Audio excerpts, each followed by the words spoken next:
Like the majority of dogs who end up at the Harris County Animal Shelter, Penelope had no identification and no owner coming within 3 days of her arrival to claim her.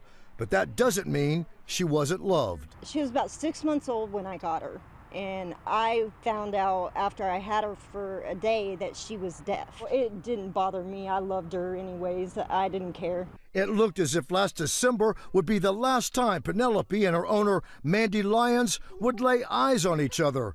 The Pointer Boxer mix ran off after someone mistakenly left the backyard gate open. She came into Harris County Animal Shelter in January, and she was with Harris County Animal Shelter for about a week at the shelter, and then she went into our foster program. While kind strangers worked to find Penelope a new home, her human mother had all but given up on ever finding the puppy. I was afraid she got ran over because she can't hear.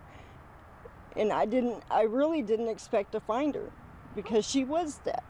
I just fell in love with her. After being rescued from the shelter, Penelope spent a couple of weeks with shelter volunteer and foster Giselle Crowan. I actually named her Kiara, which is my dog's name, because I thought that she looked very much like my dog, so I actually named her Kiara. The next stop for Penelope, St. Cloud, Minnesota. We drive down every month to bring up a load of dogs back up to Minnesota, and she was on our van to come on up. She is one of the top 5 dogs that we've ever had the pleasure of meeting. But weeks turned into months, and nobody wanted to adopt Penelope. Maybe she knew fate had cards it wasn't ready to show.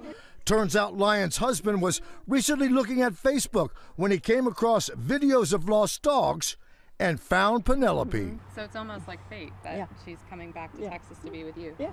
Right. Rough start to the rescue.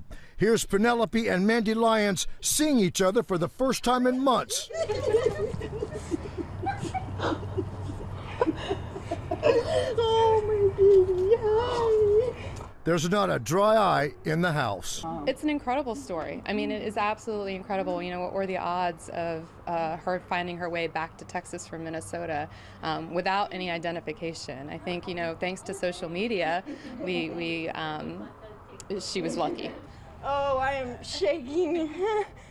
So happy. I thank all of y'all. Thank you so much.